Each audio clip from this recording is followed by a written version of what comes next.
If you've ever tried to use these edge banding trimmers, you know how big of a pain they can be. If you don't read the grain right, you'll lose half of your edge banding and it'll just tear right off. Not to mention how quickly they get gummed up with glue and shavings. So today I'm going to show you the quickest and by far the easiest way to trim edge banding using an auxiliary fence on your router table. Let me show you why you can't use the existing fence on your router table. The first major issue is that the typical router table fence is only 2 to 3 inches tall.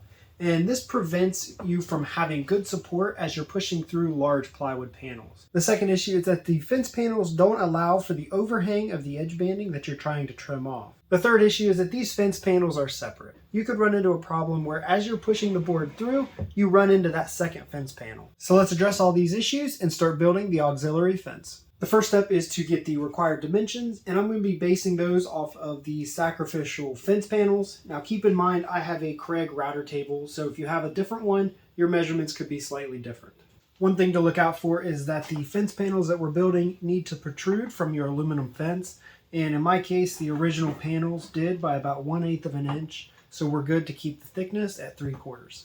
The second measurement is the height of the fence panels, and in my case they're 2.5 inches. The last measurement you're going to need is the length of each of the fence panels, and on the Craig router table it's 18 inches. Now that we have all the measurements, we can go ahead and cut some replacement fence panels, which we'll then build off of.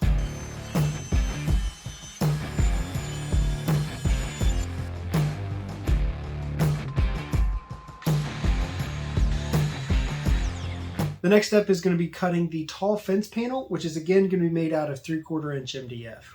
The length is going to depend on your router table, and in my case, the length of my fence is 36 inches, but we're going to allow for dust collection, so we're going to add 3 to 4 inches to that.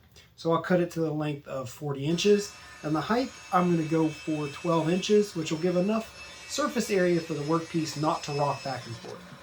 So the next step is to attach the replacement fence panels to the taller fence we just cut. To attach the fence panels, I'm going to be using Titebond CA glue with their accelerator spray. I'm going to be using a 3/4 inch spacer that I cut from the scrap MDF. What we're going to do is leave a gap at the bottom of the tall fence, and that will allow the edge banding to pass underneath so we can trim it flush. So now the last step is to get the holes drilled for the mounting hardware. To do this, I'm going to be using the existing fences and transferring the holes.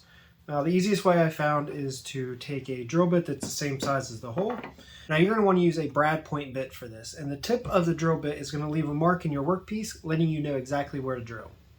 Now that we have the locations marked, we can go ahead and drill through the fence with a very small drill bit. What that's going to do is allow us to drill from the front of the fence and countersink the mounting hardware. Now we can go ahead and countersink from the front and then finish it up with the same drill bit that matched our original fence panels. Now we're ready to install a router bit and get the fence attached. For the router bit, you're going to want to use a top bearing flush trim router bit. Now I wouldn't go out and buy a new one specifically for this. They do tend to get gummed up with glue, so if you have an old one laying around, go ahead and use that and you'll get great results. Now to set the fence, you're going to want the fence panel to be in line with the bearing of your router bit. This will ensure that you have a nice clean cut and you won't dig into the veneer of the plywood. To test this out, you can take a scrap piece of wood and run it along your fence, making sure it does come in contact with the bearing. Before we run anything through this, I'm going to apply some paste wax. It'll just give a nice coating and make it a smooth surface for the boards to run on.